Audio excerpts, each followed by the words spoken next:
I had no idea before I came how appropriate this talk would be, because the SAE's theme this year of achieving efficiency is what Colin Chapman dedicated his life's work to. I mean, we couldn't have a better example in the little Lotus Elite down in our exhibition area, which personifies vividly the concept of high efficiency automotive activity. The early Chapman, the man of the early 1950s, who was coming out of engineering training, also a period with the RAF, earnest, credible, persuasive. You would buy a used car from this man.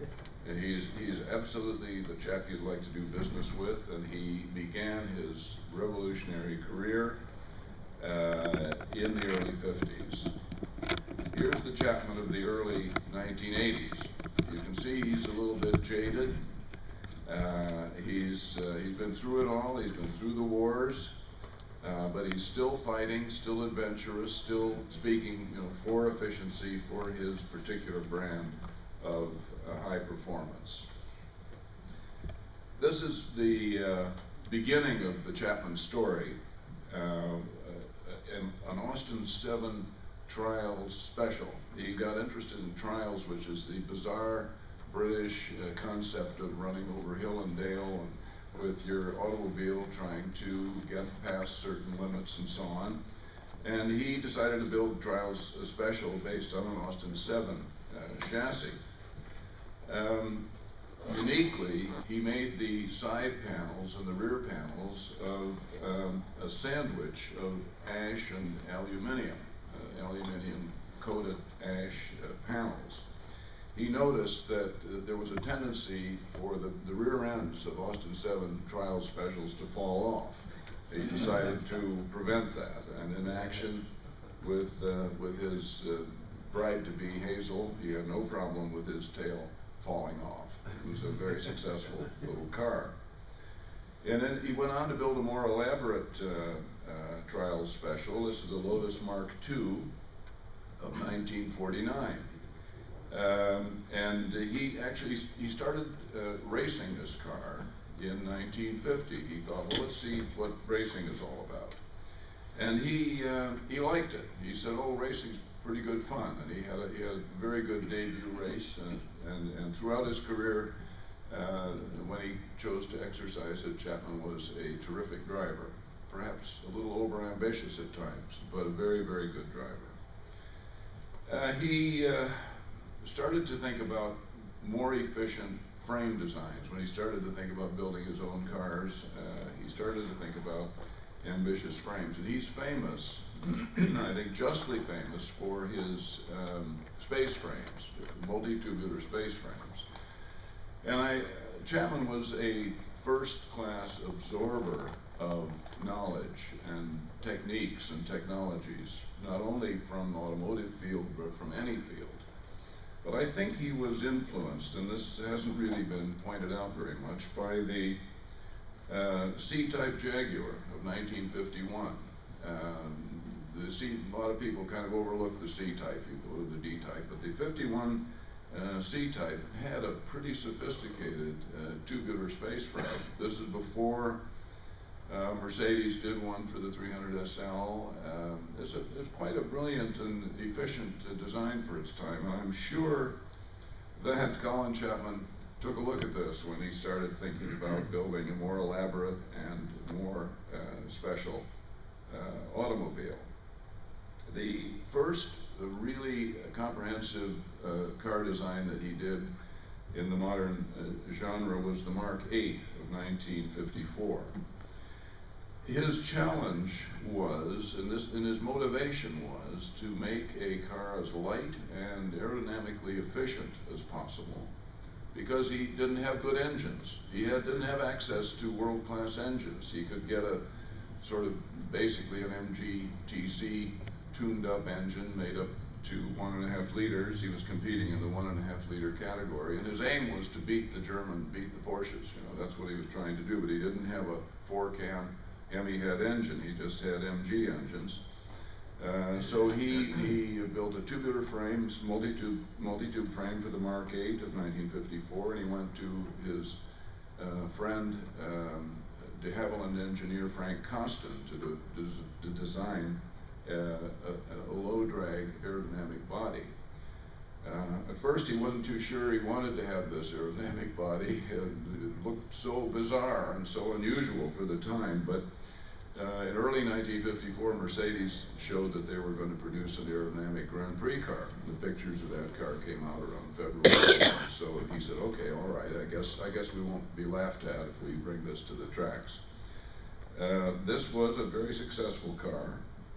He progressed through the Mark 9, Mark 10, which was a Bristol powered car, excuse me. And moved on, excuse me, sorry.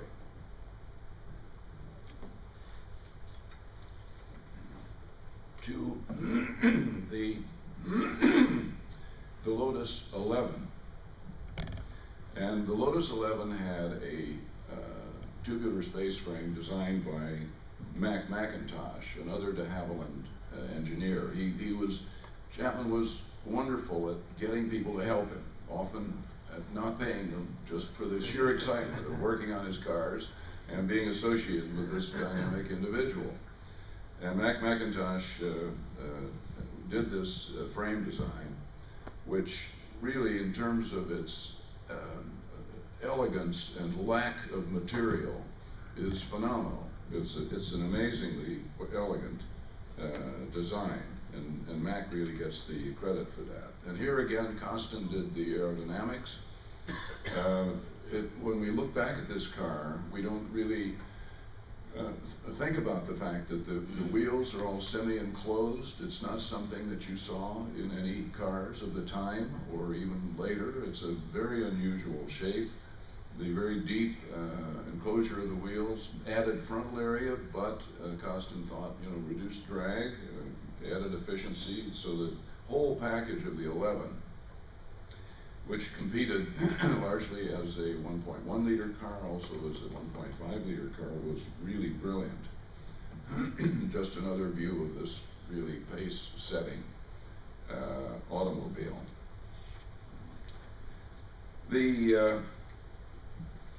At this time, 1957, the international authorities introduced Formula 2, single-seater Formula 2, for 1.5 liter cars, and the subsequent Formula 1 of 1961 was also for 1.5 liter cars. Now these are very small engines by Grand Prix standards, but this was a gift to Colin Chapman. So far, all he'd been working on was technologies that allowed him to get the best performance out of small engines, and even weaker engines than normal in the category.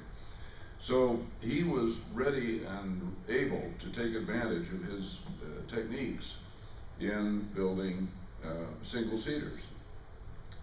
His first effort was a front-engine car, but he very quickly went to the Lotus 18, which was a mid-engine car. And these cars were quite successful, both in the hands of Lotus and in the hands of the Walker team, which fielded one for Sterling Moss. And it was carried really to the ultimate in 1962 with the first Chapman Monocoque, in which basically there is no frame, no tubular frame as we understand it. It's basically two fuel tanks, D-shaped fuel tanks along the sides of the car, connected by a tub in the middle. And this was the result of a lunchtime discussion at the Barley Mow pub, not too far from the factory. And his purchasing chief, John Standen, said, we really should just get rid of, we're having trouble getting fuel in the car, there's not enough space for the fuel. Why don't we just build the car around the fuel tanks? And that's what Chapman, that afternoon, had sketched it up and come up with this concept. It wasn't the first monocoque single-seater. but it was by far the best. A very key, excuse me, very key player, of course, was Jim Clark, who quickly elbowed his way in his quiet Scottish manner to the front of the queue at Lotus as a driver. And he kept the faith with Colin and never raced really seriously for any other mark until his death in 1967.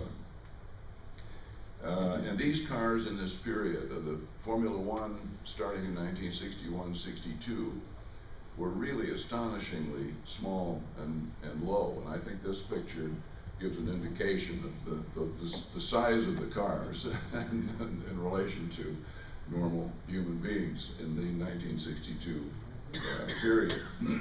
This is Clark at Monaco on his way to the World Championship, which he won in 1963 for Lotus. Chapman immediately, when he went to the mid-engine, he immediately thought, well, there's no reason now for the driver to stick up so far. He doesn't have to be looking over the engine. I can lower the driver as much as I want to. And Clark at first was not very happy with this. He said it's quite difficult to handle a car under these conditions. And you can kind of see him struggling a bit here with the lay down driver position that Chapman obliged him to adopt, but he managed pretty well. And at Zandvoort, this is a view of Zandvoort in 1965, Clark on his way to another World Championship for Lotus. Now, in 1966, we had a new formula, 3-liter engines, big change, much bigger, and one of the cars introduced to that year, 1966, was the BRM car, which used an H16 engine. It's basically two flat 8s on top of each other, or one on top of the other, and the engine was so bulky that BRM used it as the back of the car. There was no separate frame at the back, and so the back of the car is the engine, and it's bolted to the monocoque tub, which is in the cockpit and the rest of the car. And Chapman used the BRM engine in 1966. His own engine wasn't ready, so he built a similar car to the BRM with no rear chassis, just using the engine as the rear of the vehicle. And the chap building an engine for him was Keith Duckworth at Cosworth under Ford sponsorship. Cosworth built a V8 that was designed to perform in the same way, to act as the rear of the chassis. And this was justly credited as a Chapman innovation, but it was an innovation he picked up from BRM, because BRM had done it first, and actually Ferrari had done it during the 1.5-liter formula. And that's the Type 49 that was introduced in 1967 with the Cosworth V8, or Cosworth Ford V8, which famously won his first race and went on to be an extremely successful car for a number of seasons. I mentioned Jim Clark's death. The stalwart of the team after that was Graham Hill. Graham stepped into Clark's shoes and did a terrific job. This also shows a windscreen design that Chapman introduced, which allows the wind of the car to blow under the screen, and then a cowl lip tips it up, so the driver is actually riding behind a vertical screen of air. They used this quite successfully on a number of their cars. Now, I can't go into all the details of Chapman's career. They're just too much. And it's in my book, of course. Hint, hint. But what I'd like to take you through here this morning is the evolution of downforce, the gradual adoption of various methods of downforce to increase pressure on the tires, thereby increasing grip in cornering without increasing the weight of the car. That's the basic idea. Now, at first they used high wings to achieve downforce, but these were banned after a number of accidents, including some to Lotus cars. And this is the first race at which the high wings were not allowed, and this Lotus in the foreground has their first attempt to put something on the car that would use the wind to push the car down. It's a little bit of a lip above the engine, kind of a ski slope there. And you might think this was a result of wind tunnel testing, but actually it was done by a mechanic working on the car, adding clay to the back of the car until Chapman said, that's enough, that's about the right size. So it wasn't a very elegant engineering achievement. Well, they gradually moved to wings low on the car. Now, this is a Lotus 49B in 1969, and it's quite easy to see in retrospect that the object at the rear is not actually working like a wing. It's kind of like a big, a big spoiler. It's just going to be pushed down a bit, but the aerodynamic effect is going to be minimal. And so this is part of the evolution here is trying to understand how to cope with this new situation, the lack of big wings. A radical shape was adopted in 1970 in the Lotus 72 Formula One car.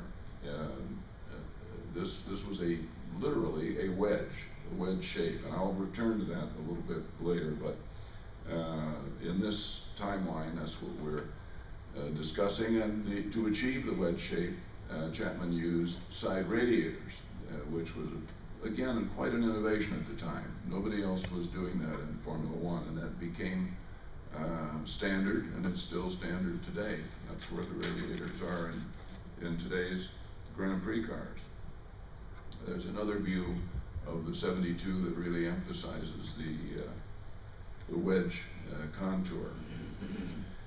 And here's Emerson Fittipaldi in the 72.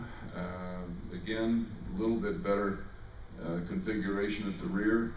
A airbox that helps the flow of air get to the wing more effectively, but still not quite the result that we're looking for.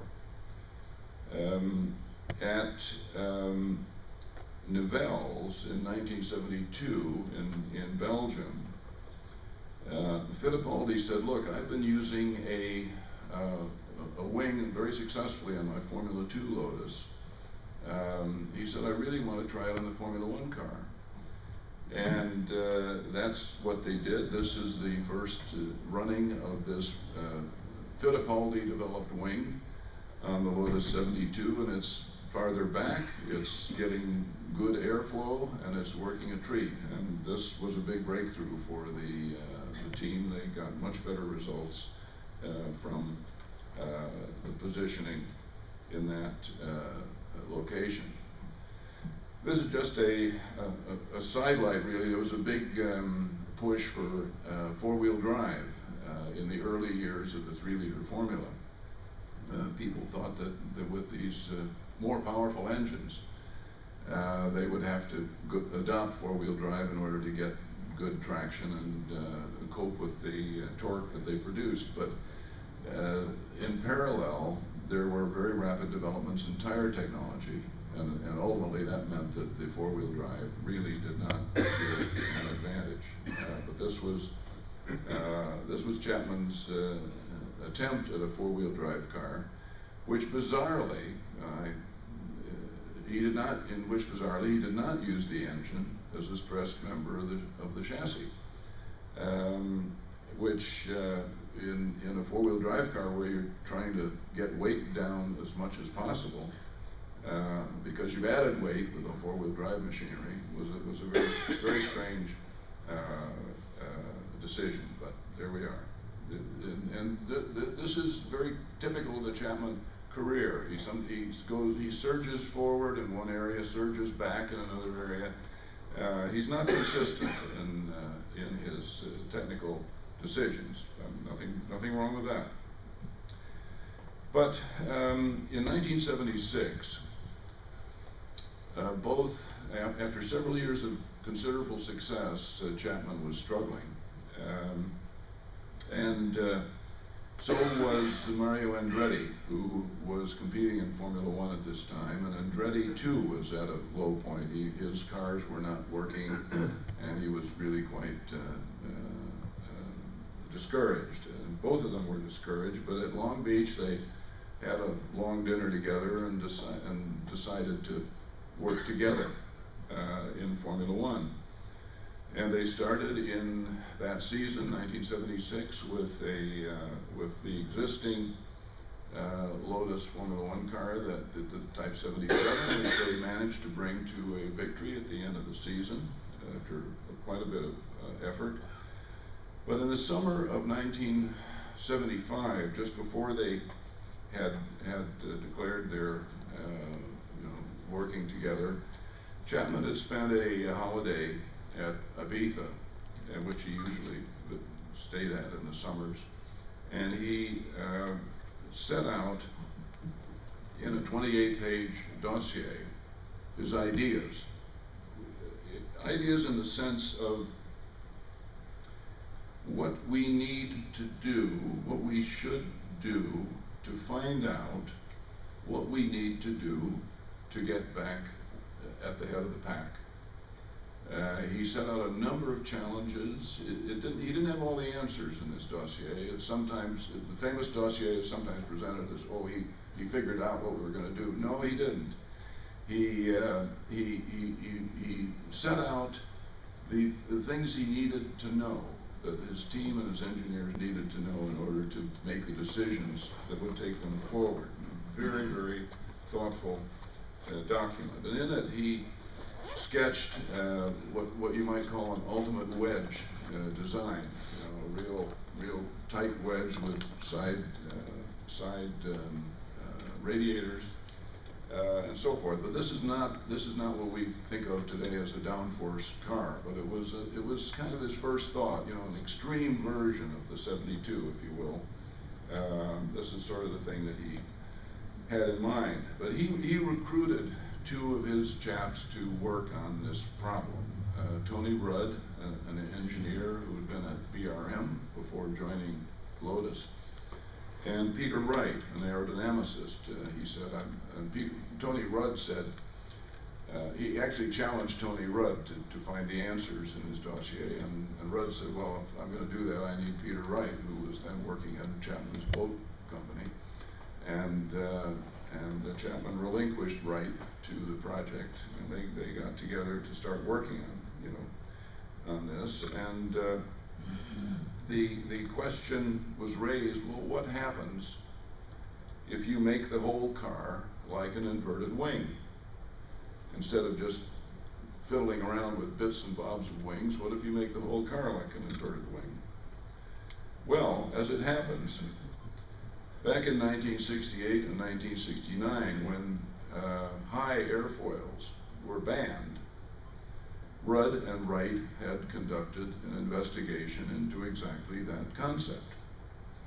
They built a wind tunnel model of a proposed BRM that they might build and race if wings were banned, as indeed they were. And their tests of this vehicle, this model, showed that a wing car built as an upside-down wing with maximum opportunity for downforce generation could match the downforce pressure generated by the high wings. So it seemed to have terrific promise. Here's a view of the underbody. So they took full advantage of the space available to create upswept side sponsons to generate downforce, and plenty of space at the rear for air to come out and exit from the underbody. And in fact, they did two things. They started construction of a car of this general configuration, and they tested a P126 BRM at Snetterton in 1969 with side-mounted wings.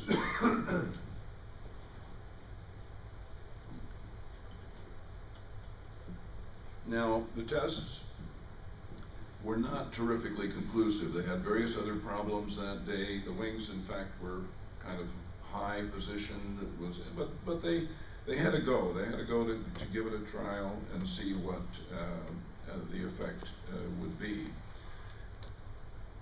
John Surtees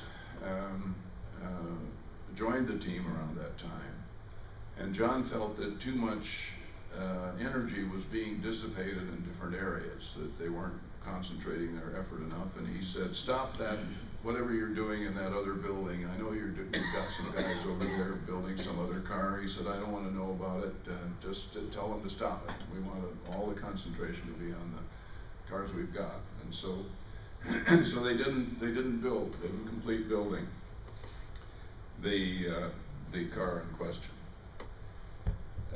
In 1970, March introduced their 701. This was their first season of March, and the car had rather limited fuel capacity. And they asked Peter Wright, who was then at what was it called? Specialized Moldings, the body maker, to figure a way to add some fuel capacity. And Wright, remembering what they've been doing at BRM, said, I think I've put it in some, wing-like extensions at the side of the body. Why not?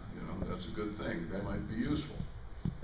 And Mario Andretti raced this car, one of these cars, and he did recall later some of the effects of this side body wing affair. It was a useful device that actually produced some downforce. Now, all of this previous activity at BRM was suddenly revealed to Chapman when Rudd and Wright were asked about this, the future of the Grand Prix car. So he said, well, chaps, get on with it, see what you can do. And Chapman himself sketched a proper wing car around this time. A very interesting design with solid front and rear axles, using tubular structures and solid axles. This was another obsession at the time. He built several racing cars and tested them with Didion rear axles and solid front axles. The idea being at the time to try to get the most grip from the very wide new tires that were being made available by the tire companies. The other thing that, yes, the Wright team built a scale model and went into the Imperial College wind tunnel to test it. And we have only a couple of shots of these tests. They kept fussing with this model, and they kept working on it, changing it, adding bits of clay, doing odds and ends to it. And the model got more and more floppy, and its integrity was reduced through all this fussing and changing. And when the side panels started sagging toward the moving ground plane in the wind tunnel, the downforce readings went sky high. And this was an aha moment for them. It was the moment when they realized it was not enough just to have a wing underbody. You had to have some kind of skirt or some kind of closure along the side of the car to keep the air flowing underneath and to maintain vacuum or sub-atmospheric pressure underneath the car. This was the breakthrough that was entirely serendipitous as they experimented in the tunnel with this model. And during the 1976 season, with their existing Type 77, they carried out a lot of experiments with ways of enclosing the underbody of this car. It doesn't have full-length side sponsons, but they tried plexiglass and Lexan and brushes, and they experimented with a number of different ways of achieving closure. And then in 1977, they introduced a Type 78, which was conceived from scratch completely as a wing car with wing elements enclosed in the side sponsons, and the use of side brushes and eventually sliding skirts at the periphery of the car to close off the underside. And this car was very successful, but not quite ready for prime time. They had a few problems with it. Andretti, however, showed its potential. And Chapman typically said, well, I'm not going to develop that car further. I'm going to build a whole new car for 1978, and that was the Type 79, which sacrificed virtually everything to full underbody downforce generation and wing profiles in the side panels and so on, with a very very effective aerodynamic configuration. And this brought Andretti the World Championship in 1978. And it was a gorgeous car, no question. Here it is with Ronnie Peterson, one of the most beautiful and deadly effective Grand Prix cars. But in the inside, it was a little less attractive. Chapman didn't instruct his designers to maintain stiffness and augment stiffness of the main structure of the car. These downforce levels were creating terrific forces on the vehicle that were unprecedented. And the 79, in fact, was a bit of a weak sister, and it was popping rivets and bonds and everything, and it was very tough to keep it maintained through the season because he had skimped on the structure in order to get maximum ground effect width. And they went even further in 1979 with the Type 80, which was to have literally skirted downforce from nose to tail. It was a typical Chapman, take it to a certain point and then take it even farther, but that was not a success. They had trouble with the porpoising, which is one of the difficult challenges of these early ground effect cars. They would pick up ground effect at one end, and that end would go down, and then it would be lost, and there would be a typical porpoising behavior. To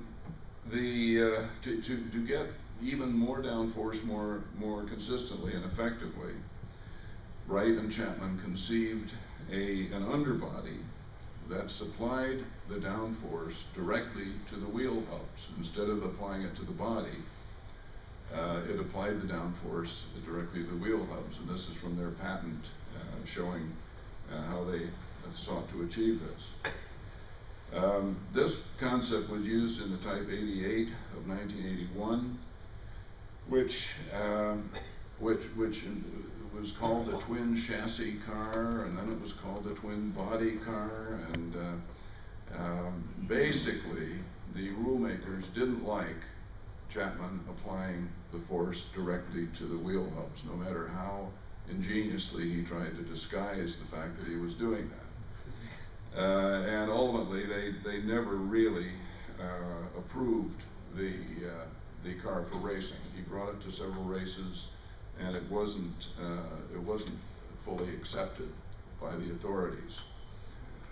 And for Chapman, this was a tremendous, he put huge effort into trying to get the 88 to be an accepted racing car, and although I guess I said in my book that he had a lot of strengths, but the legal argument was not one of Colin's strengths. He just refused to find a way to have this accepted.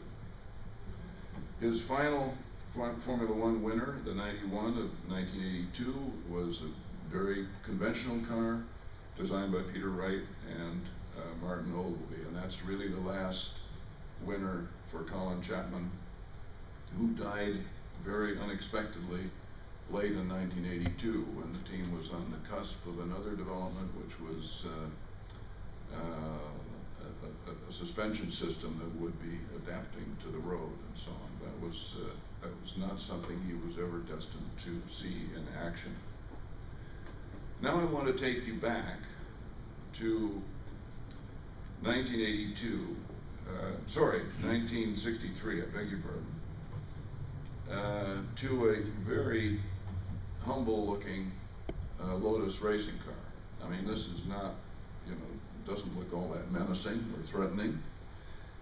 This is the first Ford-powered Lotus 29 test car of early 1963 at Indianapolis. Famously, Dan Gurney paid Colin Chapman's way to Indianapolis in 1962. He had seen the new Monocoque framed Lotus Grand Prix car. He thought, boy, oh boy, this could make a great Indianapolis car. And Chapman went to Indy in '62 and he said, yes, I think we could do something here. And he found an ally in the Ford Motor Company. And although Chapman never had an engine of his own in his Grand Prix cars, he wasn't as naive in the engine area as some would have us believe. And he set out a page of very, very specific requirements for Ford. He said, these are some of the features we need in the engine.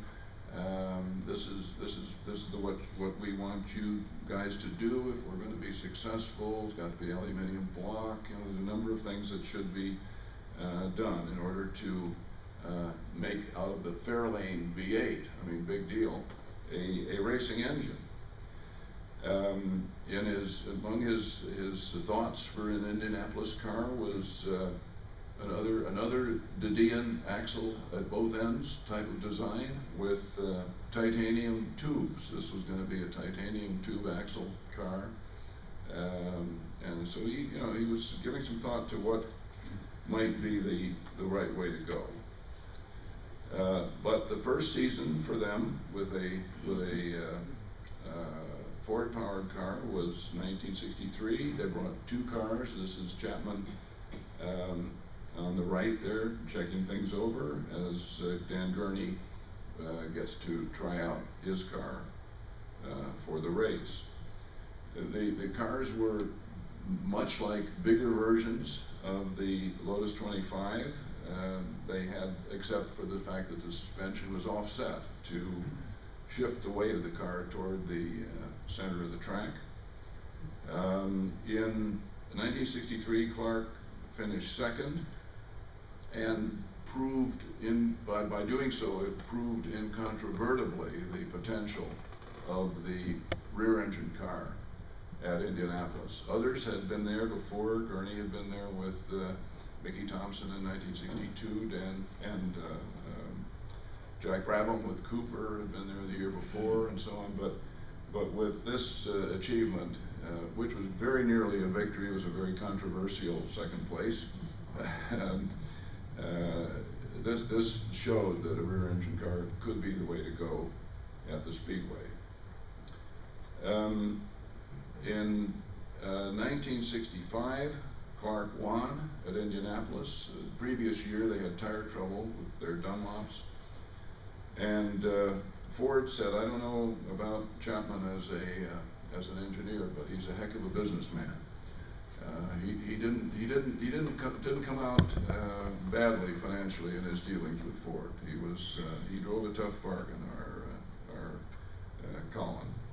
He was the only team owner at Watkins Glen in the Grand Prix days at Watkins Glen who required the prize money in cash to be taken away immediately after the race. Clark in the winning circle was a tremendous success. Needless to say, the British team coming over, winning at Indy, really a tremendous accomplishment. In 1966, Clark, in a similar car to this one, finished second to Graham Hill, who won in a Lola. Other British companies had not been slow to notice the possibility of bringing cars to Indianapolis and getting some cubic dollars. But in that year, 1966, Lotus decided to run some tests at Indianapolis with instrumented suspension. This car, the car that was raced in 1966, had been redesigned with a more sloping nose to increase the possible aerodynamic downforce on the car. And they instrumented the suspension because they wanted to find out how much the car was settling on its springs in the bankings. To what extent was it, being pressed down? Banking is pretty significant in Indy, and they wanted to see how much it was settling. To their astonishment, it was rising. The car was lifting all around the track. There was no moving downward. It was lifting.